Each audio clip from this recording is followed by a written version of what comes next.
Mercoledì 12 dicembre, cioè domani alle 12, a Cusano di Zoppola ci sarà inaugurazione della stele commemorativa con intitolazione della piazzetta in memoria degli assistenti capo della Polizia di Stato Eddie Bertolini e Giuliano Santo. Poi Raffaele Padrone ci parlerà anche magari nel dettaglio di cosa è successo quel tragico giorno nel quale appunto due colleghi persero la vita. Nel pomeriggio alle 15 a Pordenone, in piazza della Motta, nel convento di San Francesco, cerimonia di consegna del sigillo della città di Pordenone da parte del sindaco Alessandro Ciriani al capo della polizia, il direttore generale della pubblica sicurezza, il prefetto Franco Gabrielli. Quindi appunto queste sono le iniziative per domani. Raffaele Padrone, vice segretario nazionale della FSP Polizia di Stato, innanzitutto ben ritrovato dottore, grazie per essere in nostra compagnia. Un evento importante, dopo Martellago appunto lo stesso Gabrielli arriva a Pordenone, l'occasione per inaugurare una stele. Cosa successe quel preciso giorno in cui due suoi colleghi persero la vita? Ben ritrovati, sì, questa è l'ora, quest'ora perché io mi trovavo in questura e sentii appunto che c'era stata mandata questa macchina a Cusano, lì c'era un negozietto dove sarà inaugurata domani, è intitolata questa piazza ai due amici, e c'era una rapina in corso, quindi quando in queste cose i colleghi che sono alla guida delle autovetture non guardano, sicuramente non pensano che possono mettere a repentaglio la loro vita e corrono per il cittadino, corrono per arrivare sul posto e per garantire alla giustizia poi i delinquenti. Erano altri tempi, devo dire la verità, si correva sul posto sicuri che poi c'era una persona che andava a finire in carcere, questa è la differenza. Oggi purtroppo bisogna stare molto attenti perché i rischi che corrono i colleghi, gli operatori delle volanti che sono in macchina H24, sanno che rischiano non solo la loro vita ma anche quella chiaramente delle persone care che sono a casa che ti aspettano, quindi c'è tutta una serie di problematiche, poi ci sono dei rischi diversi nell'intervento, ne abbiamo parlato tante volte. Quella sera i colleghi arrivarono nel tentativo di fermare i rapinatori, invertirono un senso di marcia, quella volta c'era un incrocio e in sirena chiaramente l'attenzione massima, ma l'orario, ripeto, era questo e i fari di una corriera che arrivava in senso contrario furono più veloci, mi lasci passare questo modo di raccontare, e travolse letteralmente l'autovettura con a bordo i due colleghi che morirono all'istante. Noi partimmo chiaramente dalla questura, arrivammo sul posto e la scena non ve la racconto perché è veramente straziante. E dopo 30 anni appunto ritorna ancora dopo in mente, 30 anni, no, sì, questo? Perché abbiamo intitolato anche una sala, c'è già intitolata in questi anni, è stata intitolata una sala delle nostre dove ci sono le conferenze stampa, dove facciamo gli aggiornamenti professionali. Nella nuova questura è stato approfittato insomma di intitolare a questi due colleghi giovani. Ricordo Santo che era in classe con me alle elementari, quindi abbiamo vissuto i periodi in cui nella polizia non c'era neanche Santo Giuliano ed Eddie Bertolini. Ed Eddie Bertolini, che comunque erano, le assicuro, due bravi operatori della polizia, che avevano alle spalle già arresti ed erano degli operatori validi, quindi professionalmente preparati, e ripeto, si correva per andare a prendere questi rapinatori che erano ancora all'interno del negozio. Quello che fa specie e dà fastidio, e forse a distanza di 30 anni chi non ha vissuto quei momenti, sono tristi ricordarli, morirono due colleghi per 500.000 lire. Questo era il bottino, quindi il valore mensile che poi ti davano, no? Sì. Quindi parliamo veramente di cosa?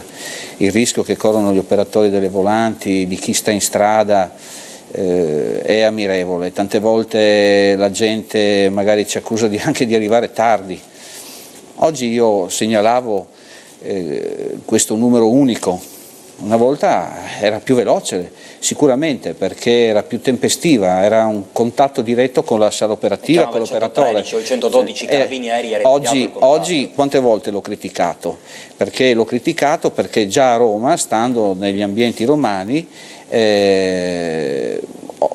sentivo quali erano le problematiche. A Roma è da parecchio tempo che si usa questo numero unico, e dissi proprio da questi teleschermi: guardate, io ho sentore che qualcuno qua voglia mettere, se lei se lo ricorda, lei quella volta era vice direttore, però nelle domande c'era questo famoso 112, e io dissi: guardate che è fatto così, gestito così, non è una grande cosa, diciamo che leva del lavoro all'operatore, perché viene scremata, ma il cittadino che chiama tutti questi passaggi, questi iter, non li capisce, uno chiama, ancora di più, certo, perché si tarda, perché chi è dall'altra parte deve chiedere come, perché, giustamente, ma chiede, lo richiede e lo ripassa poi a chi riceve la telefonata.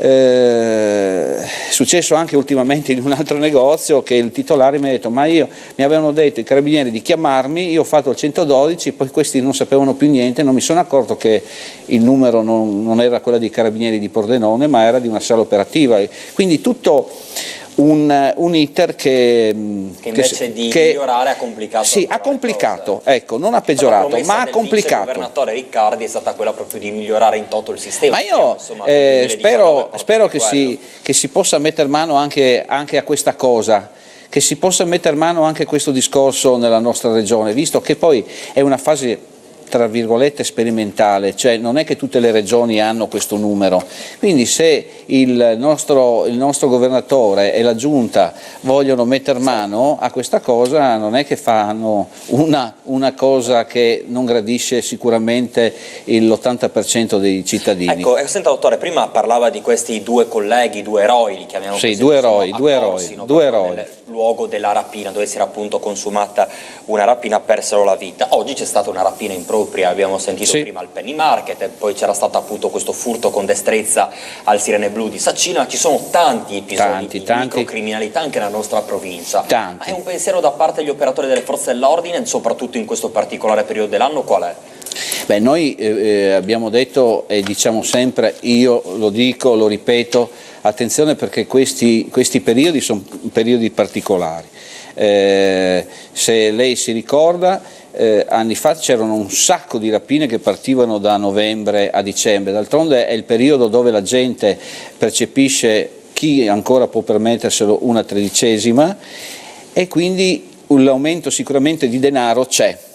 Essendoci un aumento di denaro, viene da sé che i criminali lo sanno e quindi agiscono di conseguenza, quindi aumentano le truffe, ma aumentano i furti, i furti non solo negli appartamenti, perché la gente è fuori a spendere il soldo che ha guadagnato, ma aumentano i furti anche nei supermercati, nei tabacchini, cioè, e fino a che, quello che dico io, finisce nella chiusura del furto dello shampoo come è stato trovato adesso, cioè, voglio dire,